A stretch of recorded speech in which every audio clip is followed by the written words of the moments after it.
بسم اللہ الرحمن الرحیم۔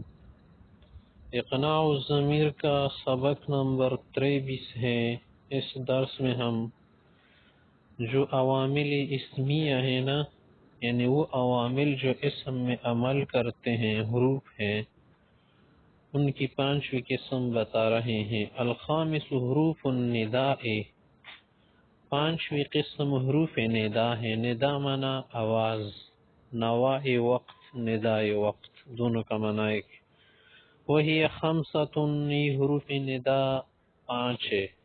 حروف ندا 5 یا، ایا، حیا، ای، اور 5واں ہے حمزہ مفتوحہ۔ جیسے آپ کسی کو آواز دے، اگر وہ کیا ہو قریب والا او، وہ جو ہم اکثر اردو میں کرتے رہتے ہیں، عربی والے لوگ بھی بولتے ہیں او۔ او نہیں ہے او، انگلش والا او، پیو کی آر ایس ٹی، او بس یہی حمزہ ہے، لیکن ذرا کیا کرتے، گول کر کے بولتے او۔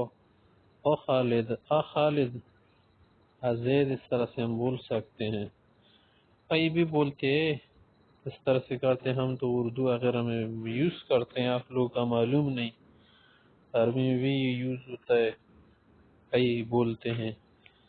حیا، حیا بہت کم استعمال ہوتا ہے، چلو اس کا تو استعمال کم ہے، یا کا ویسے بھی کثیر ہے، لوگ استعمال کرتے رہتے ہیں یا۔ تو کہہ رہے وہادہ الحروف، یہ جو حروف ہے نا، یہ منادا کو اس وقت نصب دیتے جب وہ مضاف، منادا کبھی کبھی مضاف بھی ہوتا ہے نا، جیسے او خالد کے بیٹے، جب عربی میں بولو گے تو ظاہر ہے کو الگ طور سے پڑھا جائے گا۔ وهذه الحروف تنصب المنادى إذا كان مضافا مثل يا عبد الله، أو مشابها بالمضاف، یا مضاف کی مشابہ ہوگا، جس یا طالعا جبلا، یا طالع الجبل کی طرح ہے نا۔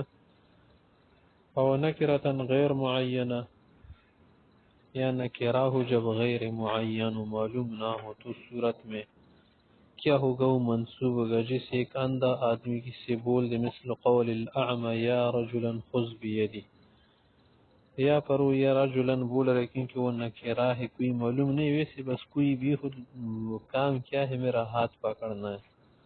والمنادى اذا كان مفردا معرفة يبنى على علامة الرفع، منادہ میں ایک اور بات بھی ہے نا کہ جب یہ مفرد معرفہ ہو تو پھر رفع پر مبنی ہوگا، معنی اس پر رفع ہوگا آخر میں، جیسے زید ایک معلوم شخص ہے، معرفہ ہے اور مفرد بھی ہے، تثنیہ جمع نہیں ہے، تو یا زید بولے گا۔